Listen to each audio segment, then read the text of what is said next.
How scary is I'm on observation duty? Now, this is an anomaly hunting horror game, as many of you who have clicked on the video probably already know. You just go through the cameras and you look for anomalies, check what is different about the room the last time you saw it.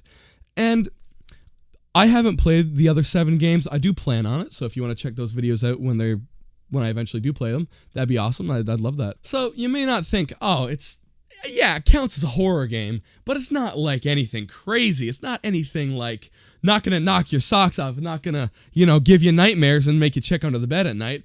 And I don't think it will. I don't think it will, unless you're like extremely susceptible to be like scares.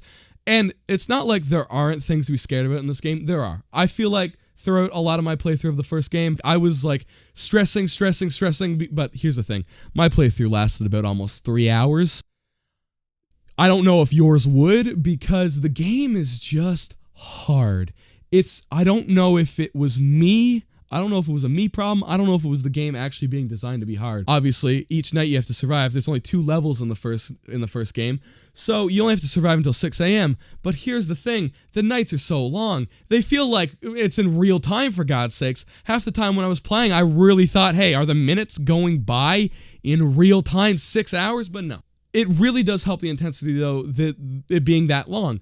Because while you're going through the cameras looking for anomalies, you're wondering, man, how can I find that many in that amount of time without fucking up? And most of the anomalies in the game aren't that scary. You'll find, oh, this chair is tilted slightly off to the left. Oh, spooky. But no, there are some spooky aspects about it. Mostly the game relies on its intensity and the build up over the hours as the more the anomalies pile up. And I really like that aspect of the game. It's not too in-your-face jump scary, though there are a few jump scares based on what anomalies you'll get. Very, very creative. I'll say that. The developer got very creative with the anomalies. I hope that stays in the next 7 games. I probably should play those games very soon. Won't be making a How Scary video on each one of those games because I know they all follow a similar formula. Though I'm pretty sure 4, 5, or 6 follow different formulas. I'm unsure. We're getting off track. This is a bit of a more unconventional horror game because you're not actively in the room. You're not actively embodying a character. You're just switching through cameras. So what kind of horror can you get out of that? Mostly it comes from the intensity of the game itself rather than the feeling of getting chased or thinking something's watching you, something like that. It mostly just comes from, oh, okay, flipping through the cameras, anomaly, chair moved. Oh, anomaly, the toilet paper's growing. Oh, anomaly, the lighting is a little bit different. But then you'll come across one every now and then. Oh, there's a man in this room and he's looking at me.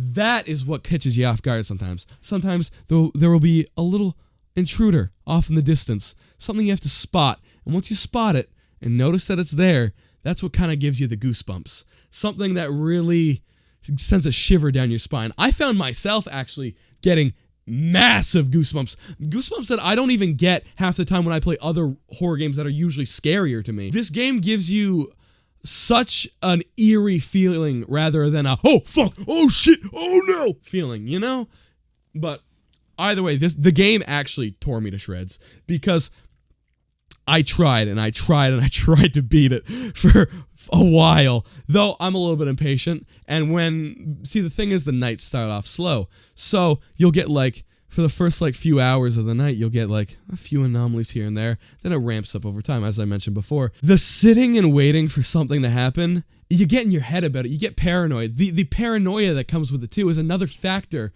that adds on to the intensity that really pairs well with the genre. And I feel like that it definitely adds to the scariness too. However, there's only so much you can do with this. Yes, it's anomaly hunting. Plenty of games exist that are anomaly hunting.